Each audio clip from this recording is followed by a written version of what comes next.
আল্লাহ আমার তো বাবা নাই আল্লাহ, আল্লাহ কিছুদিন আগে আমার বাবা আল্লাহ বিদায় নিয়ে গেছিল আল্লাহ, এই কবরে আমার বাবা শাহিদ আল্লাহ, দুনিয়ার কোন গুণের কারণে যদি আমার বাবা কবরে আটকা পড়ে থাকে আল্লাহ, আল্লাহ তার সন্তানাতি হয়ে আল্লাহ আমরা মাফ চাই, আল্লাহ তুমি মাফ করে দাও। ডাকিব আমরা বাবা বলিয়া, তারে ডাকিব আমরা দাদা বলিয়া, ও আল্লাহ কারে ডাকিব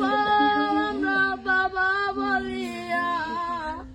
তারে ডাকিব আমরা বাবা বলিয়া। আল্লাহ যেই বাবা নিজে না পড়ে আমরা পড়াইছে আল্লাহ, আল্লাহ আজকে সেই বাবা অন্ধকার কবরে আল্লাহ, আল্লাহ তুমি আমার আব্বার কবরটা জান্নাতের বাগান বানায় দাও। আল্লাহ আমার দাদা নাই, দাদি নাই, নানা নাই, নানি নাই, আল্লাহ দাদা দাদি নানা নানি কবরটা জান্নাতের বাগান বানায় দাও। আল্লাহ তারা তো দুয়ার আসে বসে থাকে রে আল্লাহ, আল্লাহ তারা দুনিয়া আওলাদ পাঠাইছে আল্লাহ, তারা তো আজকে অন্ধকার কবরে, তারা আওলাদের কাছে আল্লাহ সাহায্য চাই। আল্লাহ তুমি তো তোমার হাবিবে বলেছে কোন এতিম সন্তান যদি তার আব্বার কবরের পাশে আল্লাহ চোখের পানি বাড়ায় তার আব্বার জন্য দোয়া করে, আল্লাহ ডাক দিতে দেরি হয়, আল্লাহ তুমি ডাক কবুল